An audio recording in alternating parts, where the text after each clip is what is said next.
Olá, o governo do estado anuncia o parcelamento dos salários dos servidores. Este e outros destaques você confere a partir de agora no Redação Informativo.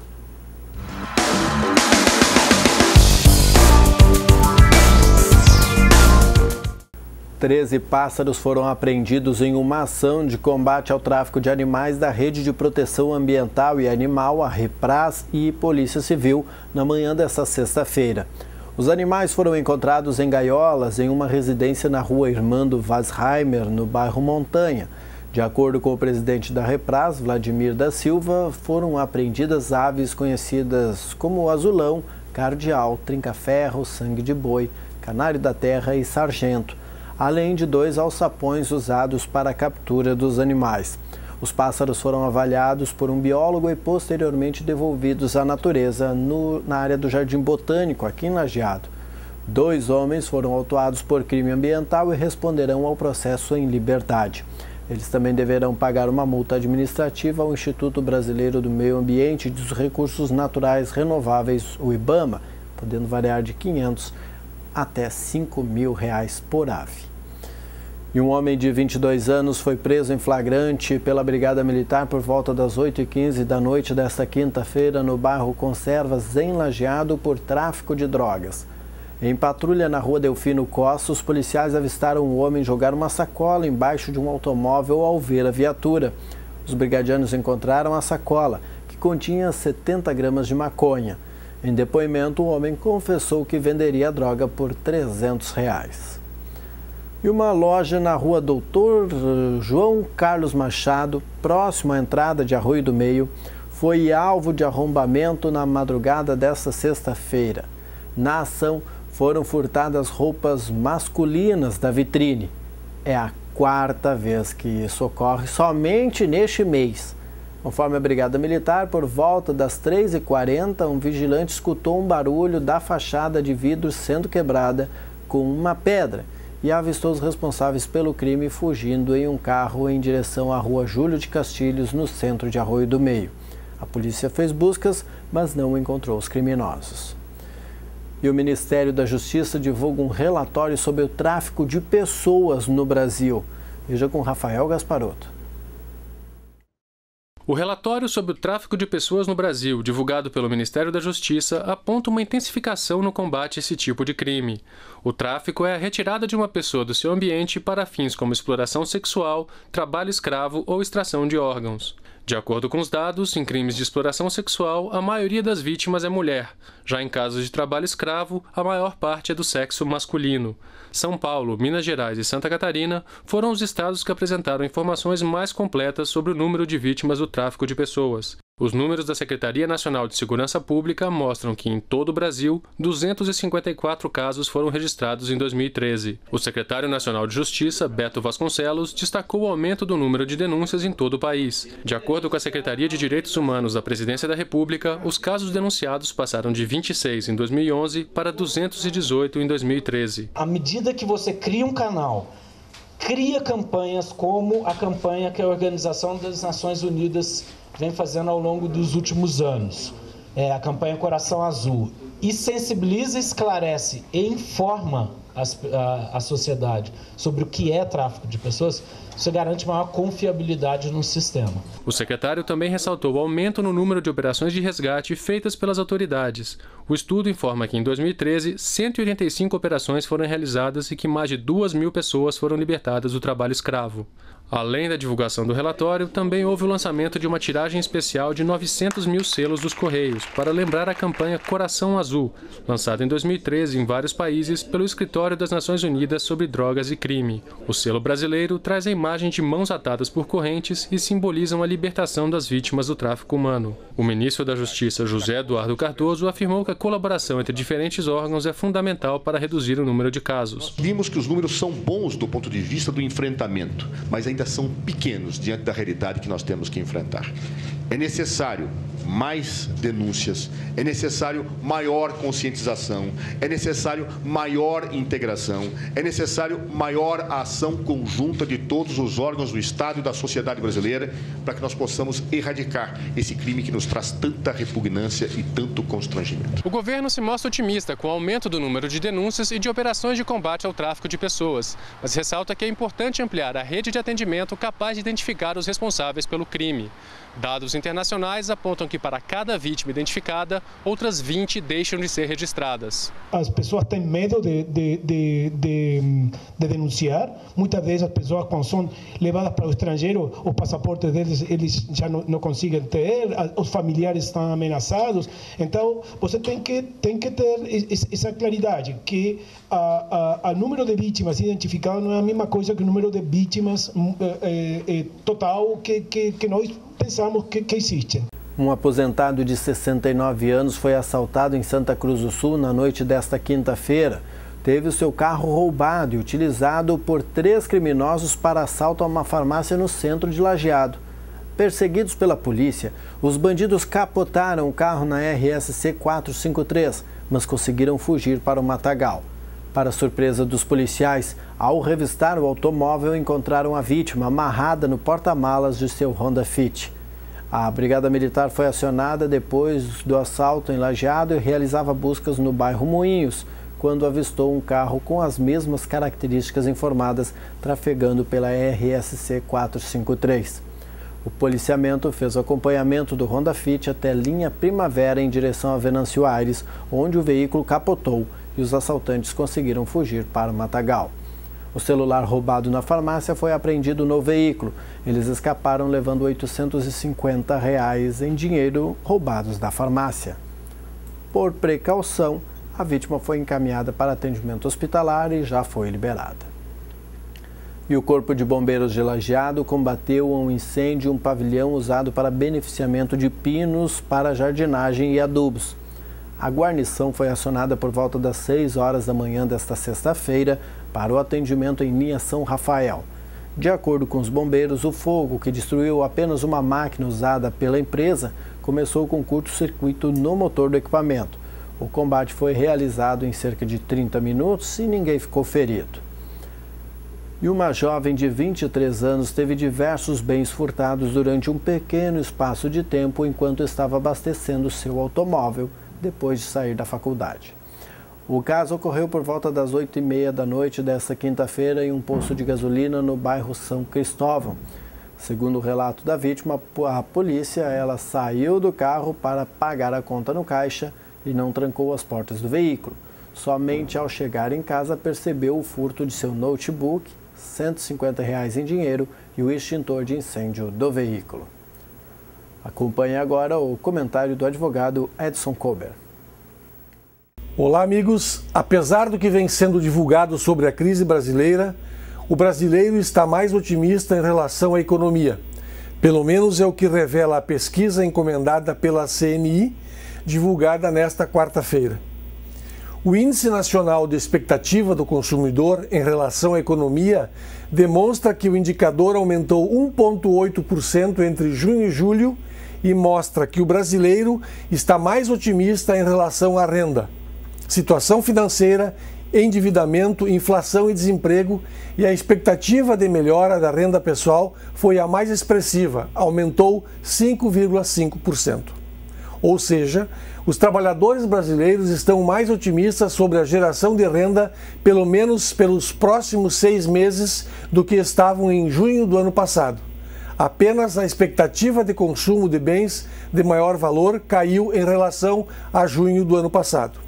O índice foi reduzido em 2,1%, mas está abaixo do registrado no mesmo período do ano passado, quando atingiu 10,6%. Esta questão da crise é importante reiterar que ela não é somente privilégio dos brasileiros.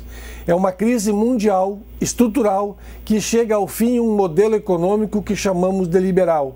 E as economias de todo o mundo se debatem para encontrar um caminho a seguir.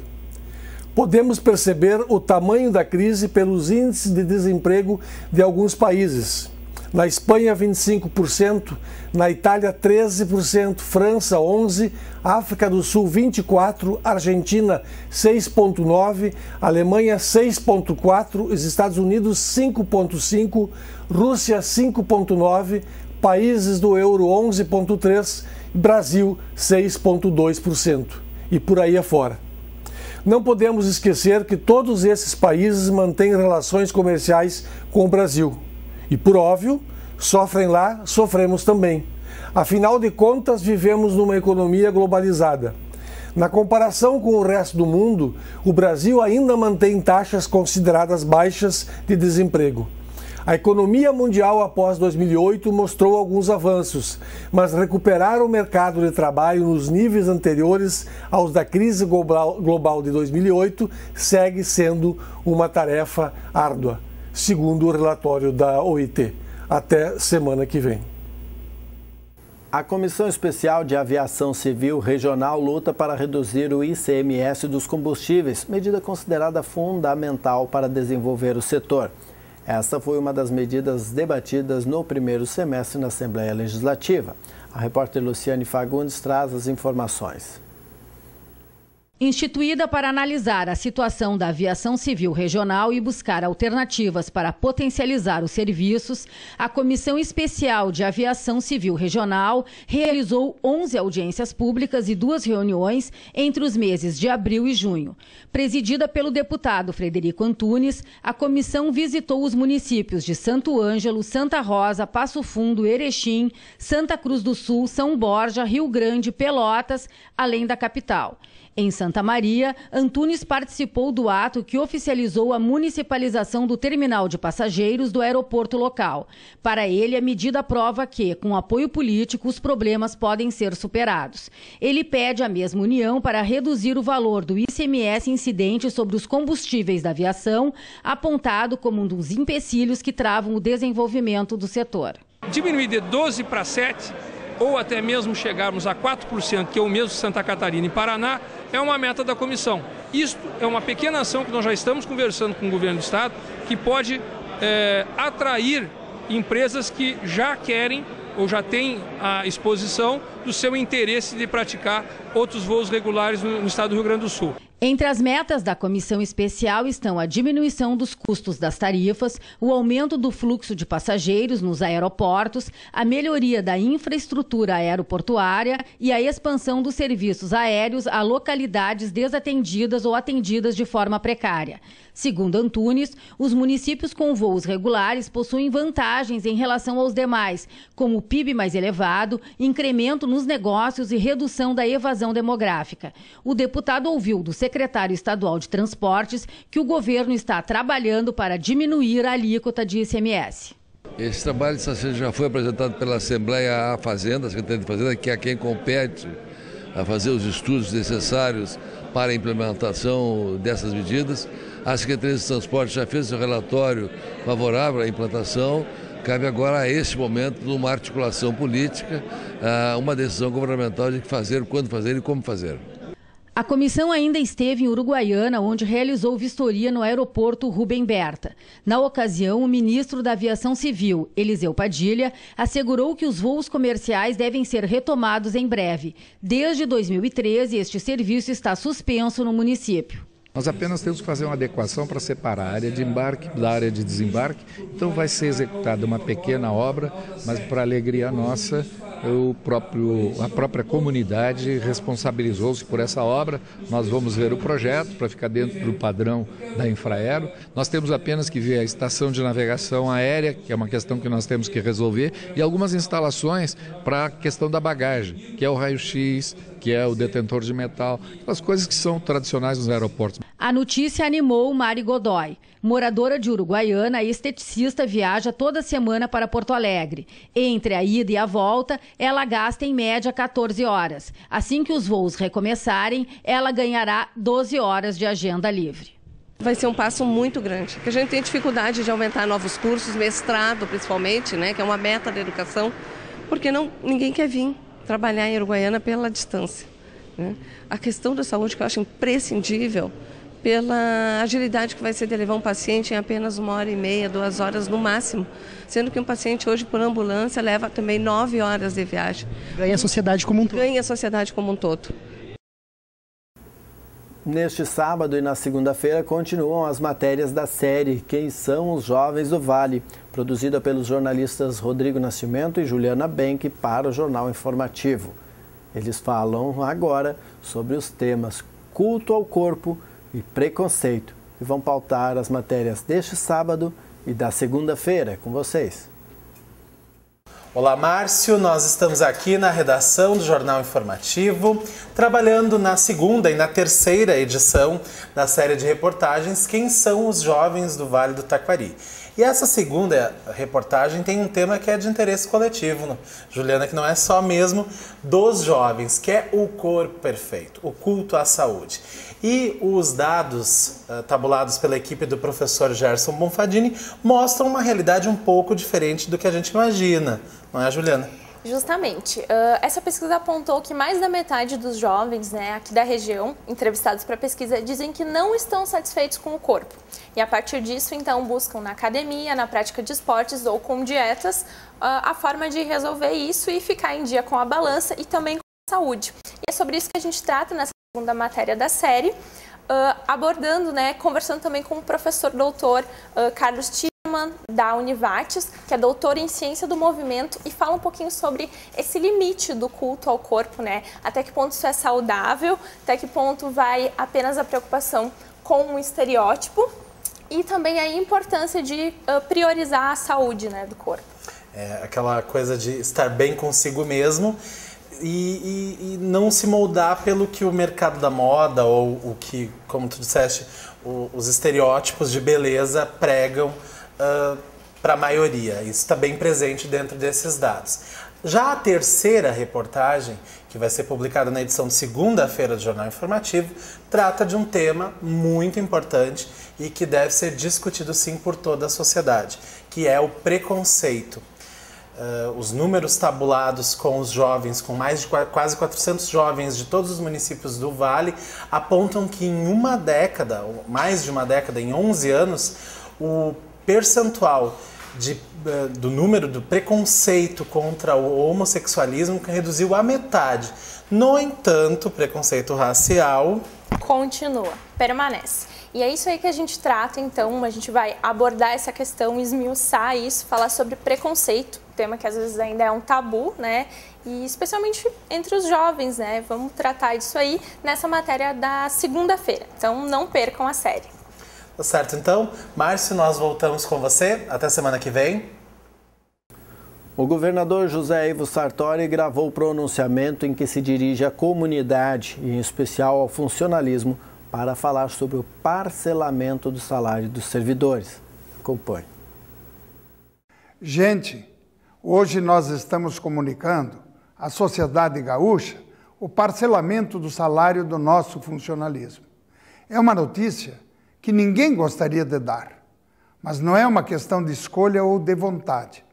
Desde o primeiro dia do nosso governo, de maneira muito transparente, falamos da difícil situação financeira em que o Estado se encontra. E desde lá, nós tomamos diversas medidas para economizar gastos, sempre procurando agir com responsabilidade. Por causa desse esforço, hoje conseguimos pagar o salário integral de mais da metade dos servidores, especialmente dos que ganham menos. Mesmo assim, eu sei que essa é uma situação difícil para os servidores e suas famílias, mas nós estamos diante de uma crise global que afetou o nosso país e diversos estados. Aqui no Rio Grande do Sul, estamos enfrentando o desequilíbrio financeiro, mas só se vence a crise de pé e olhando para frente. Vou continuar lutando pelo Rio Grande com todas as minhas forças. Estive ontem em Brasília e na semana que vem estarei novamente lá. Vamos propor mais mudanças estruturais para o Estado. Vamos fazer o que precisa ser feito. Eu sei que vamos enfrentar momentos de dificuldade. Por isso, precisamos formar um grande pacto de união, de compreensão e de solidariedade. Vamos continuar conversando com todos os poderes e com a sociedade. Juntos, vamos vencer essa crise. Muito obrigado. O governo de Estrela segue trabalhando na recuperação dos prejuízos causados pelas enxurradas deste mês de julho. Equipes da Secretaria de Obras Públicas e da Capatazia do Distrito de Delfina estão reconstruindo o bueiro localizado na estrada municipal Nicolau Reinoldo Schneider, naquele distrito. O local estava interditado há 2 semanas porque o que existia foi destruído pelas chuvas. De acordo com o coordenador da Capatazia da Delfina, João Jacob Malman, para a execução das obras estão sendo utilizadas 7 cargas de material, o chamado rachão, para fazer a base, onde serão colocados 11 canos de 80 centímetros de diâmetro. Além disso, serão necessárias mais 20 cargas de terra para nivelar a estrada, além de 2 cargas de brita. A estrada Nicolau Schneider tem cerca de 2 quilômetros de extensão e faz a ligação da Lauro Malman, onde se localiza a usina de tratamento de lixo, com a Marino Gergen. Prospecção de petróleo e gás na bacia de Pelotas. É a possibilidade de termos petróleo aqui no Rio Grande do Sul e também gás natural. Thaisa Borges traz as informações. A diretora-geral da Agência Nacional de Petróleo, Magda Chambriat, se reuniu nesta quinta-feira no Palácio Piratini com o vice-governador do estado, José Paulo Cairoli. A boa notícia é: o Rio Grande do Sul pode passar a fazer parte dos estados produtores de petróleo. A ANP vai promover licitação para a prospecção de petróleo e gás na bacia de Pelotas, na costa marítima entre os municípios do Chuí e Rio Grande. Nós já temos 21 empresas interessadas em participar da licitação e, como eu tinha dito para vocês, metade delas são empresas de grande porte, portanto, classificadas pela ANP como operadoras ASAR e plenamente aptas a adquirir áreas, por exemplo, na bacia de Pelotas, onde nós temos águas profundas e ultraprofundas. Ainda segundo a diretora, a rodada de licitações acontecerá no próximo dia 7 de outubro. Serão oferecidos 226 blocos e 22 setores de 10 bacias sedimentares. Na bacia de Pelotas, a oferta é de 22 blocos. A grande notícia para o estado do Rio Grande do Sul ver o estado podendo fazer parte como estado produtor de petróleo. É um evento, no nosso entender, muito significativo. A bacia de Pelotas agora já tem 21 empresas que estão credenciadas para fazer parte, e a diretora-geral da ANP falou que a metade são grandes empresas, então isso nos dá uma segurança que tem uma boa possibilidade de ter petróleo nessa região. A ANP acredita que 10 anos seja o tempo médio para a prospecção e a extração do petróleo e do gás. O governo de Lajeado, através da Secretaria de Obras e Serviços Urbanos, segue atendendo às reivindicações da comunidade por melhorias nas estradas não pavimentadas do município. Recentemente, também a Avenida Benjamin Constant, entre os bairros Moinhos d'Água e Conventos, além das vias Vilibaldo Eckert, entre os bairros Igrejinha e Imigrante, Frederico Delbrugge, no Jardim do Cedro, Henrique Otto Scherer, no Imigrante, e Arno Eckert, em Conventos, receberam patrulhamento com depósito de material britado. Na quinta-feira, os serviços foram realizados no travessão Arnoldo Alfredo Scherer e na rua João Mário Rockenbach, em Conventos, Henrique Eckert, no bairro São Bento. Nesta sexta-feira, as melhorias se concentram nas ruas Venâncio Aires e Írio Baum, na Igrejinha. Se o tempo seco se mantiver, na primeira semana de agosto, os serviços terão prosseguimento na rua Angelito Pulita ou Ângelo Pulita e seus arredores, no bairro Conventos, bem como nas vias mais íngremes situadas nas proximidades da divisa dos bairros Jardim do Cedro e Santo Antônio. E o Ministério da Saúde investirá 500 milhões de reais no novo tratamento para a hepatite C. Veja com Priscila Machado.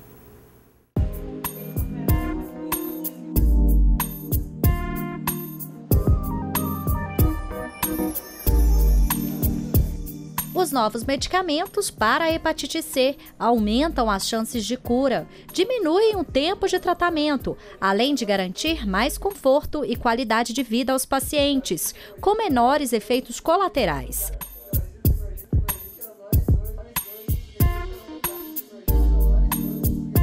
Até dezembro, o novo tratamento para hepatite C estará disponível no Sistema Único de Saúde. A meta é atender em um ano 30 mil pessoas.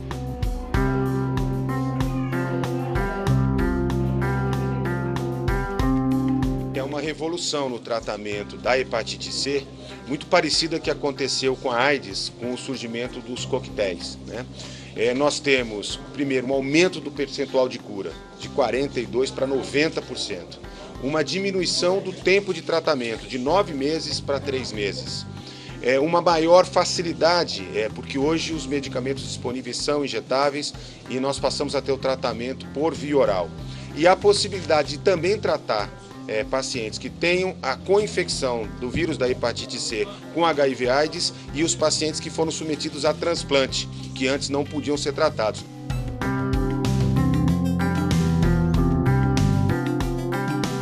O Ministério da Saúde deve investir R$500 milhões apenas neste ano para a compra dos medicamentos. A negociação com a indústria farmacêutica garantiu um desconto de mais de 90% em relação ao preço de mercado.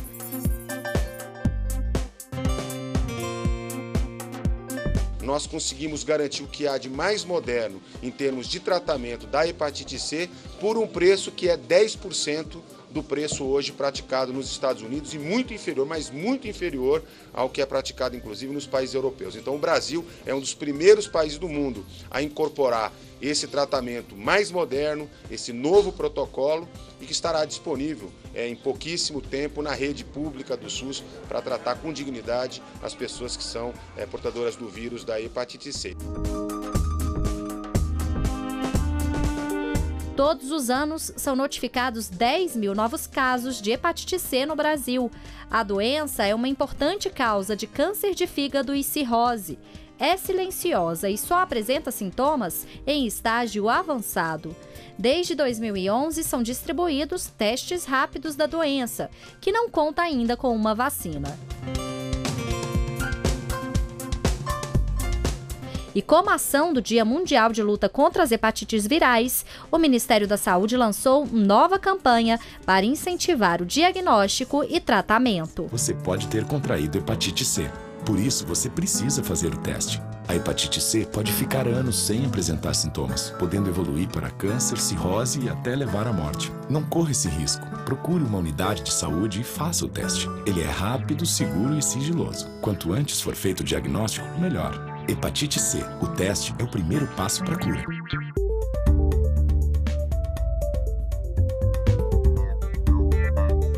A gente só vai saber fazendo o teste. E lembrar que às vezes a pessoa fala, eu fiz um hemograma. Hemograma não mostra as hepatites.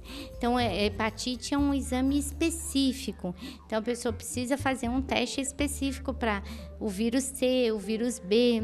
Então, são hepatites diferentes e maneiras diferentes de pegar.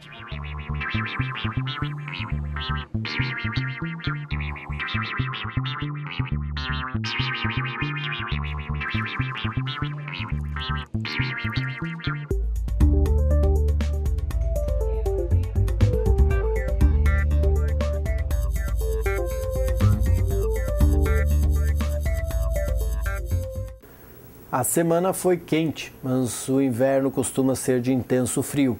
E é normal que as pessoas gastem mais energia para se aquecer e manter a temperatura do corpo. Portanto, é necessário que se faça uma reposição calórica maior e ainda aumentar a resistência do organismo. Pensando nisso, o programa Mesa Brasil do Sesc dos Vales Taquari e Rio Pardo oferece diversas atividades educativas nas quais os participantes aprendem dicas de como ter uma alimentação correta e saudável durante os períodos de frio intenso. A nutricionista do programa, Juliette Carvalho, dá algumas dicas de como montar um prato com maior valor calórico. E a primeira é não abusar das quantidades, pois os alimentos como sopas mais cremosas, queijo, fondue e chocolate quente já possuem calorias naturalmente altas. Em contrapartida, legumes e vegetais podem ser consumidos à vontade, bem como a ingestão de bastante líquidos. Outra dica é substituir frituras por alimentos cozidos, assados ou grelhados. Trocar o chocolate quente normal pela versão light, com leite desnatado e achocolatado light é uma opção. Nos supermercados já existem versões light também para fundir. Ótima opção para quem quer reduzir calorias. A nutricionista ainda destaca que é importante lembrar que o alimento, mesmo que na versão light, deve ser consumido moderadamente. Mais informações sobre as ações educativas realizadas pelo programa Mesa Brasil podem ser obtidas no site www.sesc-rs.com.br/Mesa Brasil ou na unidade do Sesc aqui em Lajeado, na Rua Silva Jardim 135, o telefone é o 3714-2266. E o esquema de segurança para os Jogos Olímpicos será a maior operação já realizada no Brasil. Carolina Becker traz as informações. É a maior operação de segurança pública integrada já feita no país. Os Jogos Olímpicos e Paralímpicos do Rio de Janeiro vão contar com um esquema especial, maior que de outros mega-eventos que já aconteceram no Brasil, como a Copa do Mundo de 2014. Nesta quarta-feira, representantes da Comissão Estadual de Segurança Pública e Defesa Civil para os Jogos falaram sobre o planejamento, que envolve 85 mil agentes de segurança pública. Esse é o maior evento, a maior Olimpíada de todas, a maior quantidade de competições, a maior quantidade de atletas, a maior quantidade de países. Que estão em várias regiões aqui acontecendo muito intensamente. A segurança das instalações passou também a ser uma atividade do serviço público, do setor público. E isso também aumenta a quantidade de profissionais que vão ser empregados. Forças das 3 esferas de governo vão contribuir com a operação. A cidade do Rio de Janeiro vai atuar com 5.810 agentes da Guarda Municipal. Do governo estadual, serão quase 25 mil policiais militares, civis e bombeiros. Do governo federal, são cerca de 5.500 policiais federais e rodoviários federais. E a Força Nacional, responsável pela segurança interna das áreas de competição, treino e hospedagem, contará com mais de 9 mil profissionais. As Forças Armadas também estarão preparadas para contribuir com a defesa do país durante os Jogos Olímpicos e Paralímpicos, com um efetivo de aproximadamente 38 mil homens. Nós estamos nessa Olimpíada envolvendo muita gente, todo o efetivo do Rio de Janeiro. Nós estamos trazendo 2 brigadas de fora do Rio de Janeiro, ou seja, nós estamos com os nossos efetivos do Rio de Janeiro totalmente empenhados. O núcleo de toda a operação de segurança dos Jogos Olímpicos e Paralímpicos 2016 vai ficar aqui no Centro Integrado de Comando e Controle do Rio de Janeiro, legado da Copa do Mundo que contou com recursos federais. Mais uma vez, a palavra-chave é integração. Mais de 30 instituições de segurança pública das 3 esferas do governo vão ter lugar aqui no centro para acompanhar tudo o que acontece na cidade pelos monitores e, claro, trocar informações. Uma novidade para os Jogos é a criação de um centro específico para a troca de informações sobre terrorismo com agentes de outros países. Temos o efetivo de policiais, profissionais de segurança pública de outros países aqui no Brasil, com um foco exclusivo do intercâmbio de informações e de dados. De maneira que nós tenhamos, de forma muito célere, a troca de dados, de informações, de conhecimento, e isso qualifique a nossa ação, a nossa resposta, principalmente na prevenção. A Univates recebe inscrições para o curso de extensão na área de moda, bordados em pedraria. A atividade tem por objetivo ensinar a técnica do bordado e seus pontos básicos que servem de suporte para a montagem de trabalhos mais elaborados. As atividades ocorrem aos sábados pela manhã, de 22 de agosto a 26 de setembro, com docência de Bibiana Silveira Horn.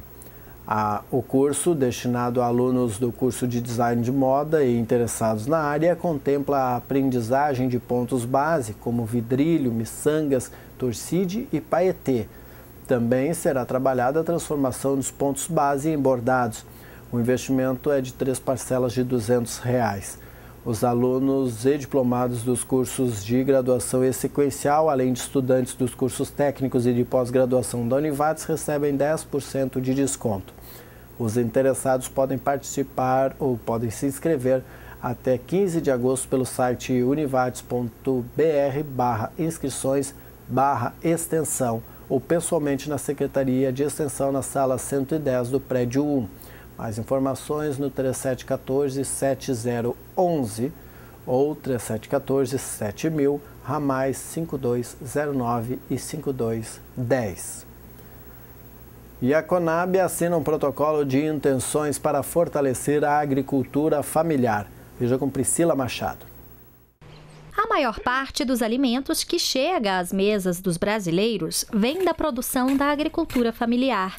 Já na merenda escolar, distribuída a 45 milhões de estudantes, por lei, pelo menos 30% dos alimentos também vem da produção dos pequenos agricultores, com o PAA, Programa de Aquisição de Alimentos. Esse programa, ele é um marco no que se refere à erradicação e à diminuição da fome no Brasil. É um dos pilares. E esse programa, ele tem sido copiado por diversos países, notadamente países africanos e alguns países aqui da América Latina também. Esse aspecto faz com que o modelo nosso possa ser elogiado e copiado pelo mundo todo. E outros países, principalmente da África e da Ásia, querem conhecer e replicar a experiência brasileira da agricultura familiar, como uma ação de combate à pobreza e de segurança alimentar. Atualmente, 35 países já vieram conhecer a experiência brasileira. E para promover ainda mais esse intercâmbio, foi assinado nesta quinta-feira um protocolo de intenções entre a Conab, Companhia Nacional de Abastecimento, com o Programa Mundial de Alimentos das Nações Unidas. O Programa de Alimentação Escolar é um outro programa que os países em desenvolvimento querem implantar. Por quê? Coloca as crianças na escola, dá alimentação saudável para essas crianças, e esses alimentos são produzidos por quem? Pelos pequenos agricultores familiares. Então isso é um círculo virtuoso que faz com que os países possam sair deste ciclo da fome. Nós estamos hoje colocando o nome do Brasil como um país que está ajudando a enfrentar o problema da fome e da pobreza no resto do mundo. Trabalhar em uma bela vista do centro da cidade é um privilégio que será aproveitado pela Canaã Reciclagem e Transportes de Resíduos. A empresa iniciou a concretização de um projeto para um novo galpão de triagem e transbordo de resíduos sólidos na linha Cavagnoli, interior de Antagorda. Atualmente instalada na linha Santos Filho Arossi, prevê a mudança para o novo local para em torno de 12 meses. A obra está projetada para ser de 30 por 60 metros e o auxílio que recebe da administração é com terraplanagem. Atuando no ramo da reciclagem há 15 anos, o proprietário Alex Arossi diz que o objetivo do investimento, cerca de R$ 1.200.000, é dobrar a produtividade e a oferta de trabalho. Atualmente, a Canaã processa 150 toneladas de resíduos por mês, atendendo a 12 municípios e gerando 24 empregos.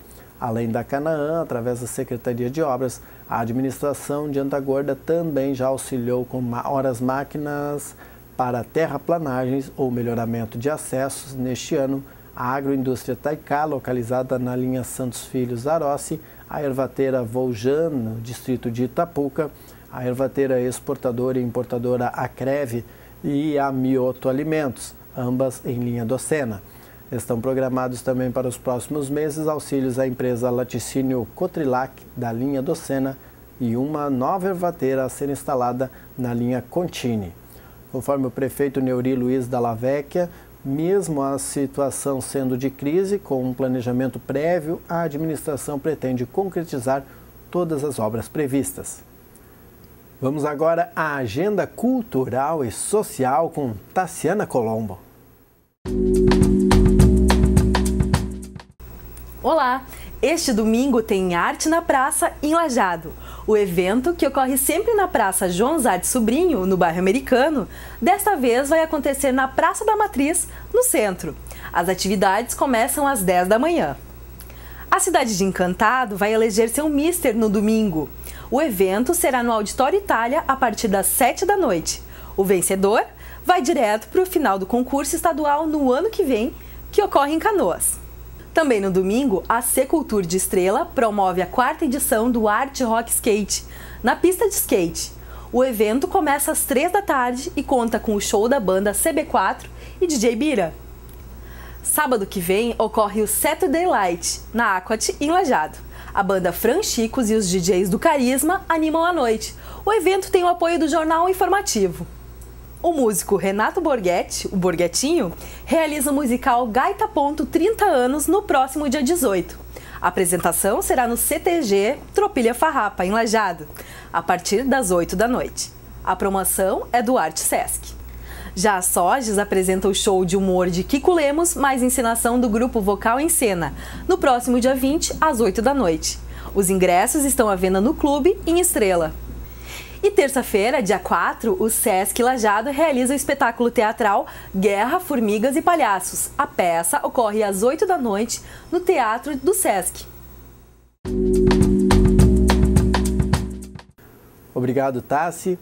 Um show para ficar marcado na história da Estrela Multifeira. O carioca Erasmo Carlos, um dos ícones da Jovem Guarda e conhecido como Tremendão por uma legião de fãs, será a principal atração artística do evento. Erasmo Carlos estará no Estrela Multifeira no dia 12 de setembro com a turnê Gigante Gentil. O show ocorre a partir das 10 da noite no palco da Estrela Multifeira no Porto de Estrela. Será uma oportunidade imperdível para cantar e dançar embalado por canções novas e clássicos como Sentado à Beira do Caminho, Gatinha Manhosa, Minha Fama de Mal e Festa de Arromba. Com mais de 50 anos de estrada, Erasmo Carlos vai mostrar neste show que está mais atuante do que nunca. O show em Estrelas se integra à sua agitada agenda por todos os cantos do Brasil, a qual inclui sua participação no mega show de abertura do badalado Rock in Rio 2015, no dia 18 de setembro. Durante os meses de agosto e setembro, ele se divide entre Porto Alegre, São Paulo, Rio de Janeiro e Minas Gerais, onde tem vários shows confirmados. As informações relacionadas a ingressos e pontos de venda serão informadas nos próximos dias. E veja como será o fim de semana com o jornalista Rodrigo Nascimento e a previsão do tempo.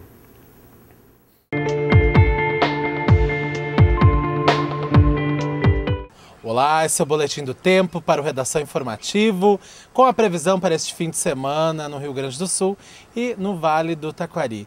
E o fim de semana começa um pouquinho diferente dos últimos dias. A tendência é que podem ocorrer pancadas de chuva no sábado em pontos isolados da região. No Vale do Taquari pode chover em Lajeado, Estrela e Encantado durante o dia, mas não é aquela chuvarada, nem uma chuva torrencial. A meteorologia mostra a possibilidade de chance de chuva de 2 milímetros. Não é nada mais que uma garoa. E não deve ser o dia todo também, porque tem previsão de sol também.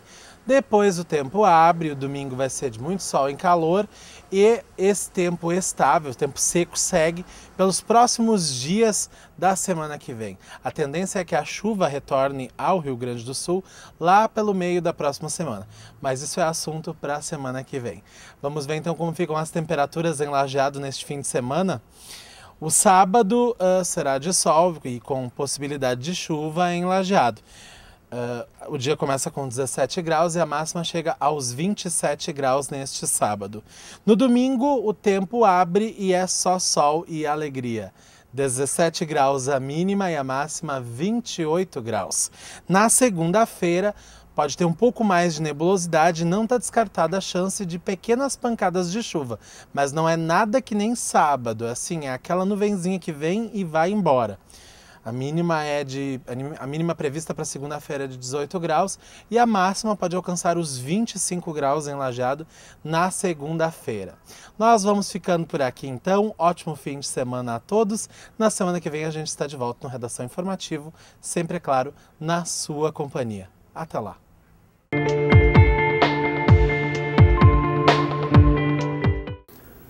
Obrigado, Rodrigo. Este foi o Redação Informativo desta sexta-feira, 31 de julho. Na sequência vem o Papo de Boleiro. Nós voltamos em edição inédita na segunda, 3 de agosto, às 6h30 da tarde. Você acompanha a nossa programação também no www.tvinformativo.com.br.